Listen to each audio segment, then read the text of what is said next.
Welcome, everyone. I am super excited for today's show. We are joined by State Representative Carey Hamilton, who serves District 87 on Indy's north side and is the Democratic Caucus Chair in the Indiana House.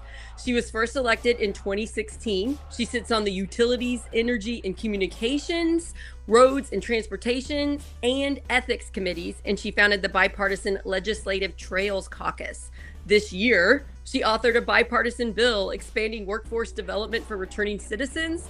Before the Statehouse, Carey led statewide environmental and recycling initiatives, and she later worked on climate tech. We are going to find out today with Carey, what is it like working in this Statehouse with this extremism and the supermajority? How was she able to get bipartisan laws passed? And how can we work together to save our communities? Please welcome Representative Carey Hamilton. Thank you so much, Carey, for being with us. How are you? Oh, I'm great. Thanks, Sarah. Thanks for the nice introduction. And thank you for having these really important conversations and sharing so much great information with Hoosiers. It's critical that we get the word out about what's going on at Statehouse, and you're doing an awesome job. So thank you. I got to see you in person at the Floyd County Democrat Gala a few months ago. That was That's really cool. right. You were the keynote speaker. You did an awesome job.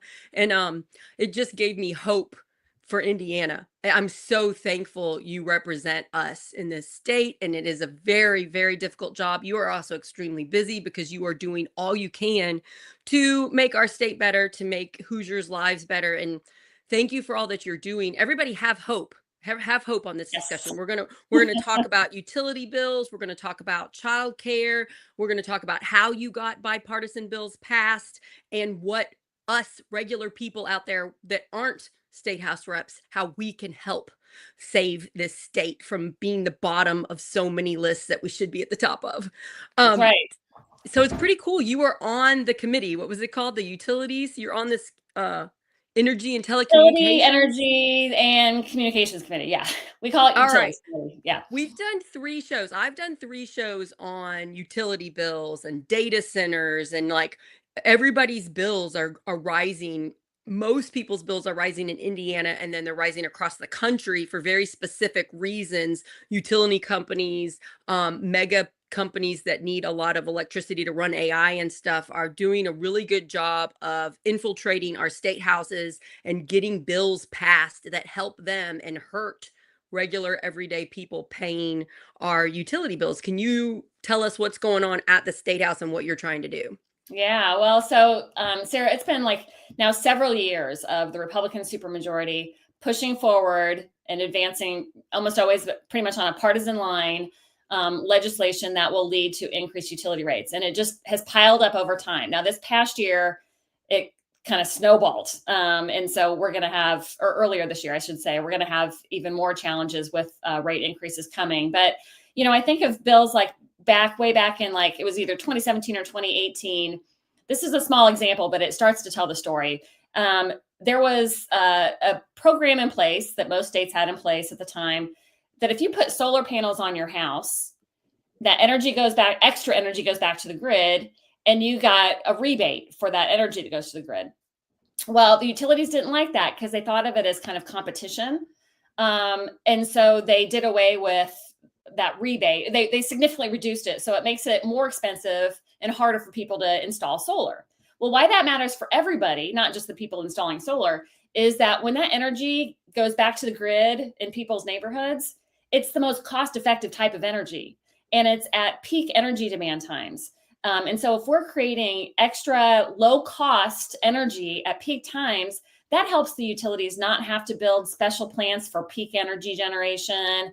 It's creating low-cost energy that goes straight to the grid and is not lost. So when energy is generated 300 miles away and transported into a community, you lose a whole lot of electrons along the way. You don't lose it if it's just going right out into the neighborhood. So that's just an example of one earlier decision. And then you jump ahead to several bills that have made it easier for utilities to pass on rate increases to customers when they make different types of investments, even if they're investments that maybe they should have to cover because of decisions they made in the past. And then this year, Sarah, this is what kind of kills me. the Republican supermajority advanced and passed legislation that will pass on the cost of designing and planning for small modular reactors, even if they're never built. So that could be hundreds of millions of dollars that ratepayers will cover for something that's never complete. And here's why we worry about it being complete, because there's not a single small modular reactor operating in the United States. Now, I'll tell you, I'm not actually opposed to them. I just don't think ratepayers should be on the hook for the the first adopters, and that we don't have them. Experimenting. They're not actually up and running. They're not actually up and running. Yes, so there's always a chance that it won't actually happen. So maybe we shouldn't pay for something that's not going to happen, or may take 20, 30, 40 years to happen. I thought big companies took out loans from banks and stuff. Like, isn't that how a big company is supposed to work? Why are big energy companies trying to make us pay for their infrastructure? I didn't think that was how things worked. Yeah, you're absolutely right. Unless legislatures regulate in a way that gives all of the benefit to the utilities, and that's what's been happening. So, and I just want to hit on this point with a little more detail. There was one proposed SMR that was being designed in Idaho. Over years, it became so expensive that they killed the project. Wow. It wasn't just the expense of building it. They realized once they built it, the energy would be multiple times more expensive than, say, solar energy. So why in the world would you invest in something that's not going to be even built for at least 10 years? And if it's built, it's so wildly expensive, no one's going to want to buy that energy. When we could open next year, community solar, rooftop solar, different types of solar projects, or other energy, right? Gas, etc. That's much less expensive. Yeah, that makes sense. We have solar at our house. We invested around 6 years ago, I think. Oh, good and for you. we got national cuts, tax cuts for a little while, but we're still paying for those. And it was very difficult working with Duke Energy to get the solar. They delayed us. I think they charge us $10 a month just to take our solar from us. Like, they're charging us and they're taking our extra energy. So we don't make it very efficient or helpful for Hoosiers to have solar. As a person who has solar myself, I can tell you that's true. Seems if people were actually fighting for us like you are at the legislative session or at the House, that they would pass bills to make it so it was easier for us to get solar for the reasons you just mentioned instead of harder. And that if you look at the evidence, the science, the facts, what they're trying to do doesn't make any sense and will just keep raising our energy bills. And I'm telling you, my neighbors cannot afford their energy bills to keep going up. That's right. And there's another tool that a lot of states have adopted. It's called community solar. I've authored a community solar bill for the last couple of years. And what that means, it's different than big, huge industrial solar farms. That's one type of investment. It's a smaller, but maybe a couple of acres investment near a community where people can sign up and then they get credit for that cheaper energy on their utility bill. So it brings down their utility cost because solar is cheaper than gas or coal or obviously nuclear if we were to ever have that, small modular nuclear. So many states have passed that legislation. And it is it's straight up a consumer friendly legislative piece. There are a lot of stakeholders that support it. But I can't get a hearing on this bill because utilities don't like it. And Republicans do what the utilities want them to do. Yeah. And they not all Republicans. I'll tell you what, that Republican supermajority, that's what they do. The Republican supermajority. Yeah. Do you know the percentage? It's over 70% Republican in Indiana Statehouse, correct? So the House is 70% Republican and the Senate is closer to 80% Republican. Okay. Yeah. So it's very hard. You can't get anything passed without bipartisan support. And on this issue, the utility companies have lobbyists and lawyers and a lot of money to pump into the Republican Party and each elected representative. And then to say thank you, the representatives just kind of take the bills tell me if this is true, because I think this is what's happening. I think the energy companies are sort of writing the bills, and they're sort of just handing them over to the Republican people that don't even read them or understand them. And then they're very quickly all signing yes to it, not even realizing the terrible things that they just did to everybody. Is Well, that sort of what the I think fact that they happens? write the bill is correct. Okay. Absolutely. That happens a lot. It's not ideal to say the So least. But I will the say, energy companies are help writing the bills, you guys, that I are will making I our will energy prices go. say Democrats stand up in committee and on the House floor and explain the downside to our Good job. constituents, and Republicans still vote for it. So they do know when it's all said and done. If they're paying attention, now they might not want to believe us, Right. but we're telling the facts about the ratepayer impact, and they're not hearing it. So I ran for Statehouse against Karen Engelman, and I'm planning on running again. Statehouse 70, which is very gerrymandered. It's very hard for a Democrat to win. And I only saw her at just, I think three things total that I went to out of, dozens and dozens of bipartisan meetups for candidates. And one time I got to talk for 2 minutes, and then she got to talk for 2 minutes. So that's the only time I've ever heard her speak in person. And I spoke about saving public education and about how we need to stop defunding public. And then she got up after me and just said completely untrue things. And that's when I realized she believes lies. Oh no, this person that's defunding our schools in Harrison County, we don't have charter or private schools in my county, but we do have great public schools, but they keep getting defunded. And I tried to explain that. I it was really blown away with, oh no, she believes fake things. Do you think that is more of a problem than we realize, that these elected representatives are hearing the false narrative and they're just believing it because the truth is sort of painful? Well, yeah, I do. I do. And to that, just to tease out that example, when it comes to choice, what we hear is choice, choice, choice. But the reality is, either like in your community, there is literally no choice, or in a community like mine, maybe there looks like there's choice because there's a private school that accepts vouchers, but the private school tuition is still $5,000 more than the voucher covers. So most families still don't have that choice, right? Because who has 5,000 extra dollars? And a lot of us need a bus to pick up our kids. Yeah, so many reasons it's not a choice. Yeah. Yeah. So, And our public schools are good.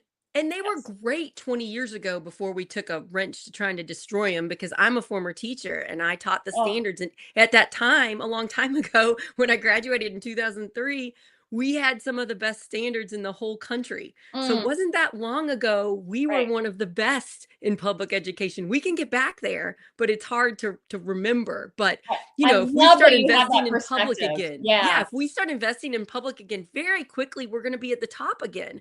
And that's one of the reasons I started Project Next, to try to shine a light, because most people I meet on the street have no idea our elected representatives are voting to defund public schools, and they're voting to allow our energy bills to go up. Most people don't know. And so we kind of have to educate everybody in like a nice way. We can't just assume everybody knows, because I promise you they don't. Yeah. Yeah.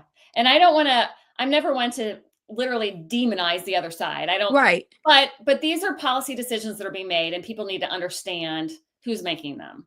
Um, you know, When I go to Republican events, which I go to now, especially in Floyd County, where I've made some friends, um, and I speak to great people that vote yeah. Republican that are very nice, and I mention public education, they don't know. And then I mention energy bills, they don't know. That's right. And that's, I think, the secret weapon that we don't realize is happening across the state. They're voting Republican thinking these people care about us, thinking they're making laws and helping us. We even get taxpayer dollar funded flyers in the mail that show, look how great our state reps are. I get one about Karen Engelman, and I'm like, that's not really correct. She acts like she funds education, but she doesn't split up public and private. It's That's just all right. in one. And I'm like, Okay. no, you're defunding public education, Okay, So Sarah, we can't hit on this topic without reminding everybody. And again, and this is probably something most people don't know. It's kind of in the weeds, but it's really important that in this last budget that we just passed in the spring, and it went into effect July 1st, that $200 million Republicans found, 200 million new dollars to send the very wealthiest families, even billionaires' kids, to private school. And then we're cutting early learning and access to affordable childcare. That's the Republicans' priority, because that $200 million to send the very wealthiest elites to their elite private schools that no one else can afford even after they get a voucher, that is part of their ideology of choice. That's what that means. And they're not telling people. Like, it's not about the average family having choice. Right. My friends go to events where Mike Braun and Micah Beckwith speak. They get pictures with them. And they say, the governor at these Republican events says, it's time to buckle down and be extra conservative with our dollars. We need to save, save, save. And they're like, yep, yes, sir, you got it. And then I'm like, but wait, look at what you just said. We're funding the wealthiest people to send their kids to private schools that we're already going to send to them anyway. Yep. How is that conservative? It's a $7,000 per wealthy family subsidy, and they're cutting for working families. Do you know how much that money would help my town that is struggling to stay housed? People, food is so expensive. Our utility bills are so expensive. Housing is so expensive. And yet we're dumping money into wealthy people that don't need it. That's right. Yeah. It's very upsetting to me because I live right down the street from a food pantry that a church put up. Very nice, sweet people at that church. And I go past the second they put food in it. It's like 5 minutes later, it's gone.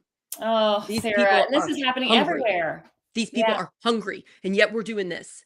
And they're so hungry, they don't know because they're too busy just trying to survive to research their candidates and maybe they're not even voting. Maybe they can't get off work. We're making it harder and harder to vote.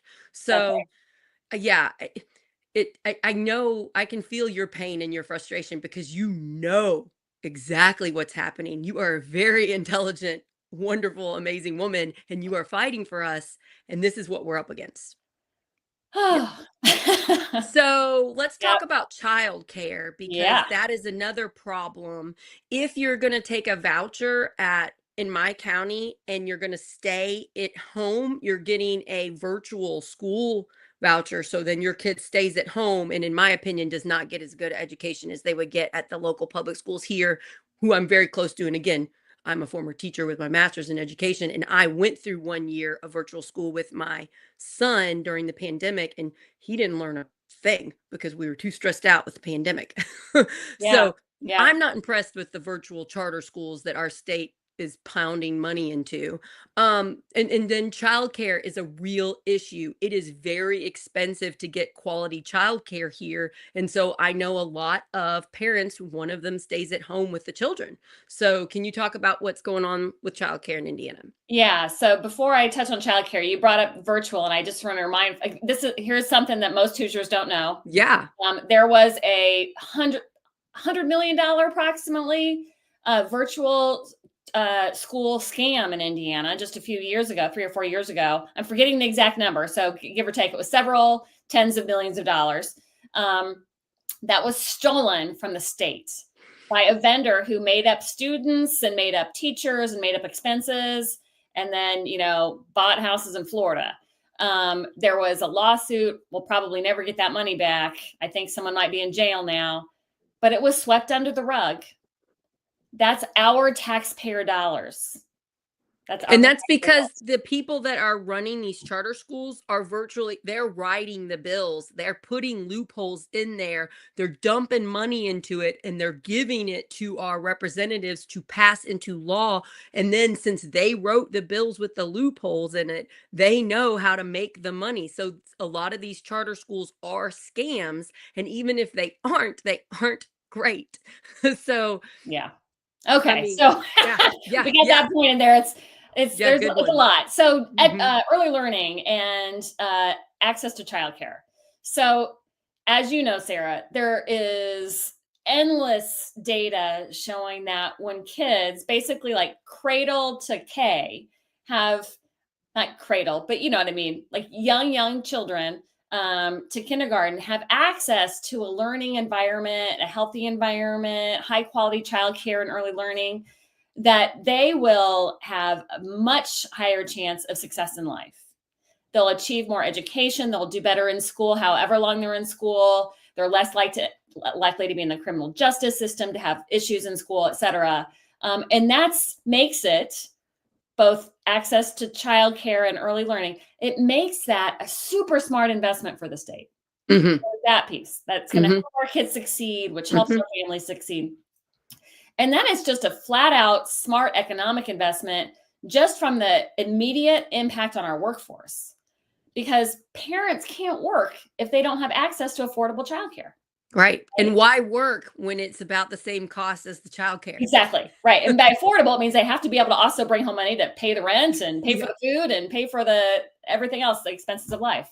So the State Chamber of Commerce, just to put a fine point on this economic argument, one of their top issues the past couple of years, so the state business organization that comes to lobby the Statehouse said, we need, as a state, to make sure communities have access to affordable, high-quality childcare.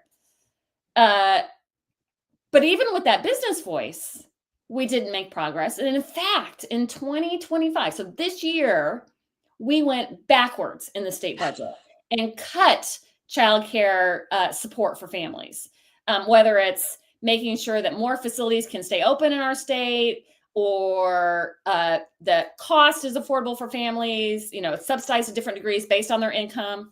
That's most of it's gone away now, both between the budget and then more recently, just last week, Governor Braun cut that subsidy even more.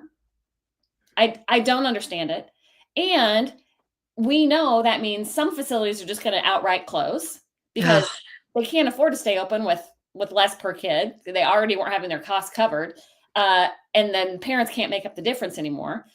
It's really bad. So that hurts our workforce. Again, this is just straight up smart economics, Sarah. Just for our businesses to have employees in the shop every day, whatever it is, right? Just to have those parents in the workforce to support their families and help their families thrive. So it's like insult to injury. Kids don't have this high quality environment anymore that's going to help them thrive in life. Families can't work or can't work as much. So they're hurting. It's harder to pay the rent. It's harder to pay the bills. This is a lose-lose for Indiana. Yeah. Okay. So all these major cuts. And to be clear, Sarah, we didn't have a strong childcare program in the first place. Right. But now it's even worse. We desperately needed to get better, and we're moving backwards. I know something that Tim Peck's brought up is we get all these graduates from our top schools, Bloomington and Purdue and all the other great schools in our state. A lot of those people, once they get their good degrees with us, are moving out of the state for reasons that you're mentioning. Why would they want to start a family here when, one, women don't have access to health care? That's right. So getting pregnant in Indiana is now more dangerous than in a blue state. And then, two, you can't get good quality childcare, and it's going to keep getting harder. And then just all the things we're doing at the state level to pass laws to make it to hurt the people who live here. These intelligent people graduating college are going to make a decision based on their families and, in their futures, and they're leaving. We have proof of that a lot of them aren't saying. It's very hard to get a good quality OBGYN to stay in Indiana. It really is. Yeah. And you're seeing the reason. You understand the reasons why we're seeing people don't want to live here anymore. And what do we do? What do we do to encourage the people that you are working with to do better?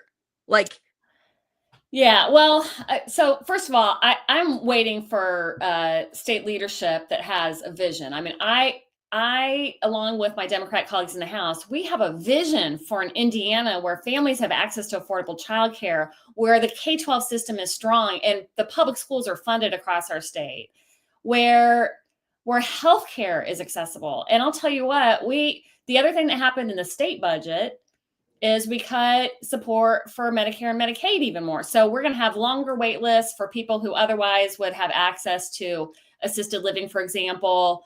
Their families are not going to be struggling with senior citizens who have needs that they can't support, across the gamut. But what that also means is that puts a big strain on our rural healthcare system.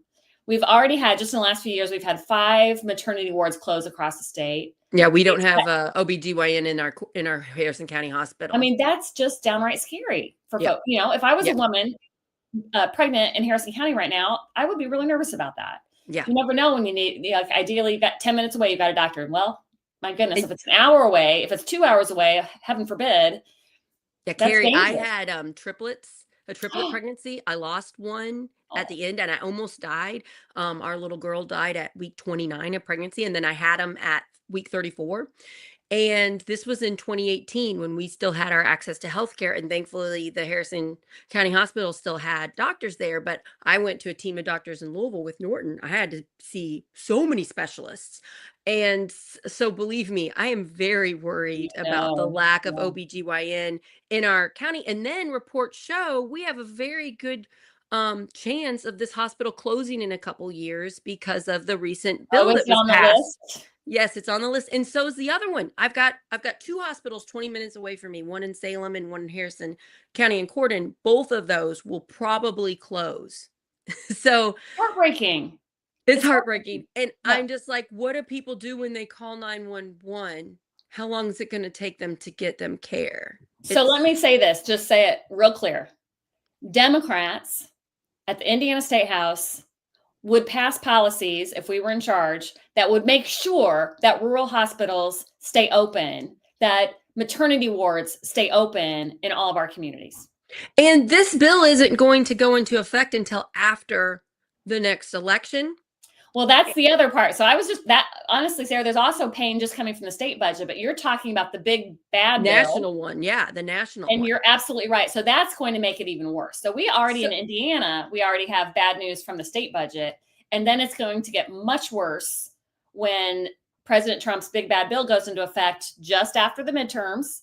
And that'll be the death blow for many more hospitals. So the answer is always the same when I'm talking to people like that. The answer is we get as many people as possible to vote in Yes. November 2026. And for Indiana, in order to save Indiana, we need to mostly be electing Democrats because the Republican supermajority is kind of bullying their party. Even if there were people that wanted to vote correctly, they bully them. Look at what they've done to Ed Clear, who is a friend of mine, and he's our state house representative just south of me. Look at what they've done to him when he tries to stand up for what is right. They take him off committees, they hurt him, they go after him, they bully him. So in order to stop that from happening, we have to switch parties. The state has to stop blindly voting R, and we can do this. This is possible because you guys are up for election every 2 years. That's right. And let me share something that but I think a lot of folks who just aren't in the weeds like we are don't understand. And that is because they don't have any, how would they? And that is, well, first of all, it's a reminder to folks who've been around for a while. Like, I'm 53, so I've been a Hoosier for a long time. And I remember when Democrats were in charge. And I think all Hoosiers who are of a certain age remember that Democrats in Indiana are pretty practical. We are generally moderate and willing to work together to get things done for Hoosiers. We are Hoosiers. And you mean you care about the people in the state? I do. Just your political party. You compare yeah. What a thought. I want our communities in every corner of the state to thrive, Sarah. You care about everybody, all humans. Mind blowing. Wouldn't that be great if everybody was like that? Yeah. And as you know, Democrats, and this is happening all over the country, get demonized as, they'll pick out one thing that one super liberal person in one East Coast city said. And, maybe that makes sense for their community. It's just not Indiana, but we get painted with that brush. And it's just silly. It's silly that anyone would think that of there's only 2 political parties. There's only 2 parties. Right. Yeah. The people on the Democrat, we are very different. We are a big tent. And you're saying you want to just like provide better childcare for people and help our energy bills to go down and maybe help the environment too while we do that, instead of just giving big businesses every single thing they want while they like trash our state. That's another thing about this data stuff. It's really bad for the environment. It's bad for our air. It's bad for our water. And it's like, don't we want our children to live here? Like, let's talk about that. I'm so glad you brought that up, Sarah, because my background's in the environmental field. And that's awesome. The reason I worked in the environmental field is because I care about human health. And I think that doing the right thing for the environment ultimately is always good for the economy. But most importantly, it's about human health. So I as a young woman in my early 20s, I started to understand that, I really dug into learning about toxins in the environment that cause cancer. My dad died of cancer when I was 4. Oh, I'm so sorry. And so then, thank you. And so then I realized, as I was learning, I realized, oh my gosh, we are creating cancer clusters around the country. We're creating all kinds of problems because of toxins that aren't necessary. I believe in the innovation of our economy, of the United States, our ability to innovate our way out of using bad chemicals, for example. And that's happened time and again, but you have to regulate those chemicals in order to have the innovation happen. And so this is about people. It's not about, a fuzzy owl in California in the woods. They're the cutest things, and I love them, whatever they are. But that's not what I'm worried about. I'm worried about Hoosier mamas who are pregnant and being able to have healthy babies because they have exposed to toxic chemicals. Yeah, I tell my kid, I'm like, I don't know whether we should be eating the fish in the pond next to our house because we can just, Indiana law has made it so we can just dump tons of stuff into the water and there's no checks and balances to make sure our water's safe. It's like, and then, the plastics, that stuff's scary. That's all in us. And yeah, we've made really poor choices because we've let companies that want to make a profit get into our local governments, our state governments, and pass things that are hurting us. We can take it back. That's the good news. We can vote it better if we knew about it. But Hoosiers are hurting so bad right now. My question is, do they know what's happening? And I'm saying most of us still don't. So we got to get out of our bubbles and we got to talk to people and tell everybody, do you know what's happening to our water? Do you know what's happening to our environment? Don't we want our children to live here? Let's vote better. Yeah. And you know what happens when companies get told they need to do things without, deadly chemicals, et cetera, or toxic chemicals? They innovate. They don't go away. They innovate. And they make things smarter and better. And then they say, we are a zero waste facility and we are a low, and they're proud of it. And they should be. And we did this for a while. We were cleaning up the country. We were changing policies across the country. It was very favorable to care about the environment. But since it's been turned into a political issue where one side thinks it's great to pump out as much bad stuff as possible, and they just keep saying, we're fine. Let's just not look at the science. We're fine. And then the other side is like, shouldn't we do something? But then they just, they just point fingers, name blaming and all the stupid stuff you're talking about being too extreme. And it's like, shouldn't we put Americans first and protect our water and our air and our land? It's just basic common sense. And it seems like we've lost that in the last few years. Very well said. Yeah. I appreciate your approach to let's just do common sense things. You're very busy. You're doing a ton of stuff. I saw you on, I think you did Gary's podcast, Gary Snyder. What types of things are you doing to fight for us, for Hoosiers? Well, I have been able to do some bipartisan work. Let's talk about that. I feel really good about. So you mentioned that I've launched 2 bipartisan caucuses. 5 years ago, I launched the Bipartisan Trails Caucus, which you mentioned, and that was really rewarding work. I reached out to colleagues on both sides of the aisle and got a lot of support to launch this caucus. And then right after we launched, the pandemic hit, and some federal money was starting to flow to Indiana. And the legislature had never put any money towards trails ever. Governor Holcomb had, to his credit, but it was running out. That pot of money was about to end, the Next Level Trails program. And so I brought our caucus together to fight for some of those federal dollars for the state to start, for the legislature to start to invest in the budget every year. And we put $90 million over 2 budget cycles towards trails investments across the state. And I feel so good about that work because what we know about trails is even if you don't use them, they're good for local property values. They're good for local economic development. They're good for public health for the folks who do use them. Yeah, even if you don't use them, if your neighbors use them and then their quality of life, their mental health is better, it helps keep the community safer. Yeah. Well, and people love living near trails. So property values go up in all the neighborhoods near trails. And we see everywhere they go in, you see little nodes improve of economic development. So if there are some small businesses along what was once an old rail bed or was no trail there, suddenly there's local businesses pop up. And this just happened up the road from me. We had an old strip mall that was half empty. There was a predatory lender at the end of the strip mall. And now it's a locally owned cafe. And there's a locally owned bakery, and there's a locally owned record shop. All would have, and they've reinvested in the strip mall.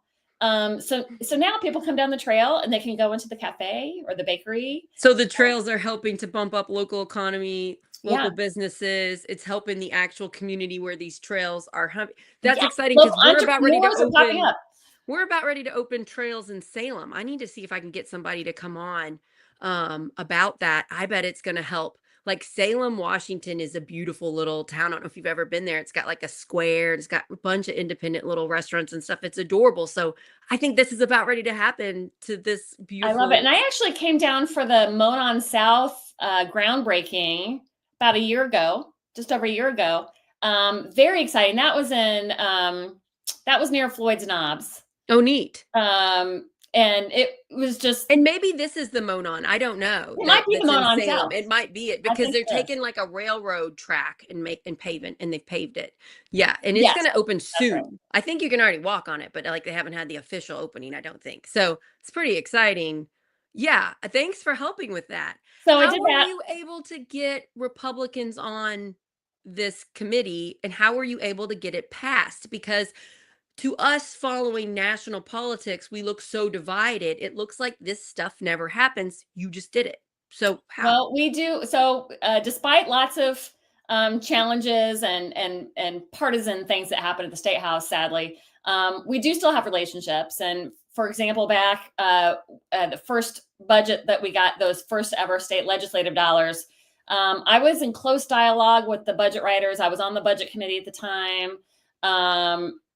I worked with trails advocates in communities across the state, so including down in your neck of the woods, whether it's the local town, transportation folks, or a trails group or whatnot. They're all connected. There's the Indiana Greenways Foundation, for example, that connects a lot of folks, Parks and Rec Association of Indiana. So they became allies in this work, and they reach out to their representative, and say, hey, why don't you join the Trails Caucus? Why don't you support this work? So that was really rewarding. And then just being, in those conversations at the moments when the budget's being finalized was critical. And we got it done. And so I think making those arguments about local economic development and quality of life and property values and public health, that resonates with everyone. I think Andy Brashear just made this point where he said, take the politics out of things, put people first. And that's what you're doing. And I just want to give you so much credit. I hope that you feel good that you're doing this, and it's really hard, especially in our government today, in our state government and our national government. But I'm just so thankful you're doing it. And I really encourage everybody else to do this. I'm doing it locally. I'm just going to Republican events and meeting like a commissioner. And I'm just like, I've heard so many bad things about this person. And I will go ahead and go up and have like a 20-minute conversation about mental health and police officers with them. And then I come away with, I think a lot of the things I was told was incorrect. But I also think they believe some things that aren't true. But I believe some things that aren't true. I haven't figured out yet. And so I'm kind of blown away with, I think I have been told false things about people that are local Republicans. And if I wouldn't have went to this Republican fundraiser a couple weeks ago, and if I wouldn't have been brave enough to walk up to them and introduce myself and talk about things that we both care about together, I wouldn't have figured it out. And so I think this is holding back the Democratic Party in Indiana, in my opinion. Our beliefs that every single person that votes is bad. Oh, yeah. I'm finding out that's not true. And I'm also finding out that if we stop the conversation, we're stopping what you're doing. We're stopping the compromise, and we're stopping good things from happening. Oh my gosh. Yes, absolutely. I think, I think most of us have friends and family on the other side of the political spectrum. I certainly do. And we just have to always remember that. I mean, we're all real people. People, And yeah. we just can't demonize each other. And we have to keep those conversations going. And I commend you for going to those Republican gatherings and meetings where you're meeting. And I don't go by myself. It's too much on me. I make sure I take at least one person that cares about me so that I'm not alone. Okay, Because, good, you know, good, so good. it's not like I'm just marching in there. It's just like, no, because I almost didn't go and I found someone to go with me. So it's hard, but Well, we now can't it's not change. going to be as hard the next time because now I made some more friends, you know? Yeah, yeah. And Yeah. we can't change hearts and minds if we're not in dialogue. That's what I'm Um, saying. And we have yeah, to save Indiana.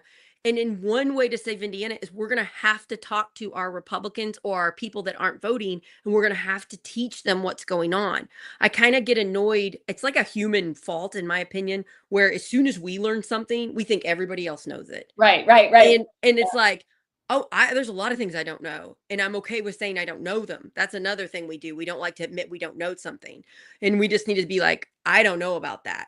And then we need to teach every single person. And it's okay if we if we get a couple little facts a little mixed up. We're so scared of being wrong, but we got to go out there. If not, we're going to keep letting these awful bills get turned into law here in Indiana. Yeah, yeah, that's exactly right. That's exactly right. Do Yep. you, yeah, I'm really thankful for you doing this work. And I have a question about what it's like at the State House. Are you making friends with Republicans? Are you friends with a bunch of them? Do you take time to care about their families and their lives and to talk to them? And do you see that that helps to sometimes get bipartisan things passed? Yes, and I'll be real candid here. So when I was first elected in 2016, so coming into the State House in 2017, I still had kids at home. I was juggling a lot, and I didn't. I had to say no to a lot of the social gatherings. That makes Just sense. had to Yeah. prioritize. Yeah. I was going to do my legislative role and my mom role and make it work. And so I kind of lament the fact that I didn't have as much time because a lot of legislators. So I'm in Indianapolis, the capital, right? So I come home every night. Yeah, that's nice. Most legislators, and as a mom, that was huge. But if you're driving in and staying in Indianapolis downtown, if you're Wendy Chesser, it's yes, a little over 2 hours away to yeah. drive. So So bless she's having her, to bless stay her. at a hotel. And I think she has a senior daughter. I don't know if she has more, She but does. She does. yes. And so I know it was very hard for her to be away from her Yeah. daughter Yeah. during Yeah. these times. So I Yeah. am grateful that you live close enough you don't have to do that. So yeah, it Yeah. is a sacrifice But to be a state rep. But when you're driving in and staying downtown for several nights, you go to all those social things, and I wasn't kind of Oh. one. So I'm going into more detail than maybe you needed, but No, that's interesting. I want to know. but when I have had the chance because I've been on a committee with someone or for other reasons gotten to know, yes, absolutely, and I cherish those relationships. I will also say it has gotten harder over time to forge those relationships, and here's why. When I first came in, most Republicans had served both in the minority and in the majority. Oh. And so they had inherently a little more respect and relatability to my role in the Empathy, minority. because they had been the minority before and they knew what that felt like to not have the power. That's right. Yeah, But right. now folks come into the State House, and there are kind of two big differences. One, they come into the party of complete power, and that's all they know as a leader. And two, especially for younger members, and I don't mean to paint too broad of a brush, but you'll see why I'm mentioning this. They've grown up more in this climate of division and of kind of just tweet storms and all of that. And it just makes it harder. I think ultimately it's possible, but it's just a little more challenging to build a relationship with someone who comes in sort of maybe inherently demonizing you because that's how they've sort of grown up in politics the last few years as it's gotten so divided. And it's really sad. And I hope we can, I love having this conversation because I think we have to all, those of us who care about it, and it's hopefully the majority of people, that we work towards bridging that divide more and more over time. Yeah, I really am trying to just like fix Indiana. I'm trying to use, the media company Tim Peck and I made to try to do all we can to fix this state that we love and that we live in and that our families are living in. And one way is what we just talked about, going across the aisle, making friends with Republicans, especially those Republicans in power. Like, I'm trying to meet Republicans that are commissioners, county council, that are doing stuff, and talk to them and make sure they understand all sides of the argument instead of just their side that they're hearing.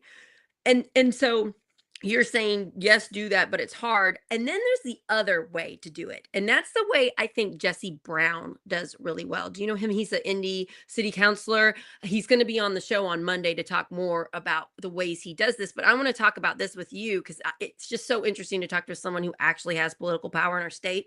So Jesse does a good job of pointing out the facts in the Indy City Council, which is the majority Democrats, but they're still sometimes not voting the way that the majority of Indianapolis people would like. And so he kind of shines a light on it and puts political pressure on them to vote better. And right now they're trying to vote down, hopefully, this data center from getting built in, is it Franklin Township? Franklin? Yeah. And so, and that's still happening right now. So can you talk about that? So you try to be friends with them, but there's political division and they won't talk to you and they think you're monsters. What's the other way to put pressure on them to get them to be better, in your opinion? Well, I don't know if this is exactly the answer to your question, but you just reminded me of something that I think is worth sharing. And that is, just yesterday, I was, and also during the legislative session, on the Rob Kendall show, which is talk radio in out of Indianapolis market, but I think you can hear it. I've got a cousin in Floyd's Knobs who listens to it. Oh, neat. That's great. And she's a Republican. And you still love her. That's right. I love her. Rob it's very much a right-leaning show, but he is paying attention to what's happening in the Statehouse, and he's frustrated with Republican supermajority. I'd say that's the best thing for you to do, to go on right-leaning media and speak out about how these things are hurting everybody. So I'm so glad you did that. He's calling out Republicans as a right-leaning commentator for the utility fiasco that they've put us in. And he was frustrated with the property tax conversation during session. We talked about that. So that's happening in that way on the Republican side. I'm sure there are other examples, but that's I'm most familiar with that voice here in Indianapolis, coming out of Indianapolis. That's amazing. Okay, I thought of one more thing I wanted to talk about before we got off. SB 1 is probably one of the most damaging bills that has been passed in Indiana that I can remember. And we're still figuring out the way it's going to hurt us. And I am confused about it. And if I am confused about it, and I am making it my mission to interview people that teach me stuff about government in Indiana, then I imagine a lot of people are. So I'm going to explain what I think is happening, and I'd love you to give me your knowledge on this. So Senate Bill 1 was passed in this past legislative session and is now going into effect, I believe. And I think part of what it does is it cuts a bunch of funding for really essential things like public schools and libraries and firehouses and all kinds of stuff. And it puts the responsibility on counties and to make up the pay cut. And the counties probably don't have the funds to support what the state used to support. So I'm seeing it in our local papers here in Harrison County, in the Clarion News. I'm seeing stuff like, there's like a wheel tax that we're going to have to add in the county. So when you get your license and when you go to the driver's license branch and pay for things are going to cost more than they used to, because that's one way the county can pay for what the state used to pay for. And then I think it's going to start hurting schools. I think our public schools, who have been defunded the last 20 years, are going to get even worse because the county is supposed to pay for stuff and the county doesn't have the money to pay for it. And I believe it's going to affect libraries. And I think the libraries have to get funding from the county. So can you clarify, because there's I'm speaking with people that this is affecting, that this is their job and they're worried about funding their libraries and their schools. And I'm just wondering if you can give us some insight in what in the world is happening because it seems bad and it seems scary. Well, and another example I just heard yesterday was that our solid waste management districts, there've already been a couple, and I think one was in Floyd County, they're going to have to cancel their tax drops. So all that toxic material in our households that we can take somewhere to be safely disposed of, they're no longer going to be able to provide that because they've relied on property taxes. Oh, So wow. that big property tax reform bill ended up really nominally, if at all, helping homeowners with property taxes. It did provide, no surprise, more of a tax cut for businesses they have a very, very, very, very low tax rate in Indiana across the board on all the taxes they pay to state. We seem to really, really like businesses and rich people a lot better than there's regular no balance. Hoosiers in this state. There's just no balance, right? I mean, I believe there has to be balance. We want our businesses to thrive, but not just at the expense of how much profit do they have to make? How greedy do they got to be? I mean, so this just threw up more out of balance so that our communities are going to really, really struggle. And if they don't increase local taxes one way or another, they're going to have to defund things. And whether that's closing hours at libraries or closing them down altogether, fewer firefighters, fewer police officers, and fewer teachers, it's going to be really hard. We just pushing the pain down to local level when the state used to cover that. I really hope all local governments shine a light on who's doing this because it's not their fault. It's our state government. It's our governor. It's the Statehouse. It's the state Senate that has done this. And they did it hoping they can just push the blame on our county governments. And that is not fair to me. It's not their fault. That's right. You're right. Yeah. It's kind of mind-boggling, right? I am so thankful that you have a position of power in our state. I hope that you continue to run and that you keep fighting for us. And you are very brilliant and strong and brave. And you are a role model to me. You help me keep going. I know it is really hard to work at that Statehouse. I'm friends with Wendy Danchesser. I ran for Statehouse. I've really looked into what is it like having that job, and it's hard, everybody. And I would just love it if you would take a moment to give your appreciation to Representative Carey Hamilton, and also if you would follow her. Where can people follow you? You don't have to be in her district. You receive the benefit, the whole state does, of you being in this position. So do you have a website? Are you on Facebook? How can we find you? I do. And first, Sarah, thank you for the very kind words. And thank you again for lifting up really important policy conversations. And also, I just want to do a shout out to Wendy, your friend and my friend, who is our new terrific state rep down. She just got graded for doing a really good job for being brand new, which, love her. And I love meeting these strong, powerful women like yourself doing this hard work. It helps motivate me to keep going. Yeah. Well, let me answer your question. I'm on Facebook and on all the other socials, Instagram and Threads, and even on Twitter, as painful as that can be sometimes these days. And it's just, put in my name. You've got it here. It's a funny first spelling. Yes, Carey. Yeah. And I'm easy to find. And people can reach out to me with questions at any time. I represent House District 87. But I also vote for every single Hoosier and care about the entire state of Indiana and love to hear from people. So thanks for giving me that opportunity to ask folks to reach out. This has been a lot of fun. This is good stuff. I look forward to coming back one of these days. Really love to have you back on, especially when you have a specific thing you're trying to get past that we need to shine a light on, and we need bipartisan support. I want to be a network where Republicans in power in Indiana feel comfortable coming on and discussing things. So hopefully by the time that happens, we have made some more connections with Republicans that are willing to come on. I bet I could ask Ed Clear. I think he might. I don't know. And so anyway, I'm really looking forward to helping push your good stuff in the future. And I'm just so thankful that you are doing this hard work. Have hope. Everybody, things are bad and they're going to get worse, but we can stop them in this next election. We can. Have you shared, let me just say this, Sarah, have you shared what happened in Iowa recently? No, what happened? They had a special election for a Statehouse seat. and it was a strong Republican seat, and it flipped strong Democrat. And now the Senate is controlled by Democrats. That's news. Iowa. Iowa's not a whole lot different than Indiana. They're trying to gerrymander Indiana right now. We have 7 of our 9 congressional people, our Congress people, are Republican, and they want to gerrymander the district so it's 9 out of 9. But what may end up happening is what's happened in Iowa. It doesn't matter what lines you draw. Enough people in Indiana are pissed off at what these people in power are doing that they vote the other side. So bring it, these bad guys. We're feeling it. We're just going to keep telling everybody in the state. We're going to keep electing amazing people like yourself, and we're going to fix the state ourselves. We're going to be the change we want to see. We're not going to keep letting these people hurt us. Yeah. Right.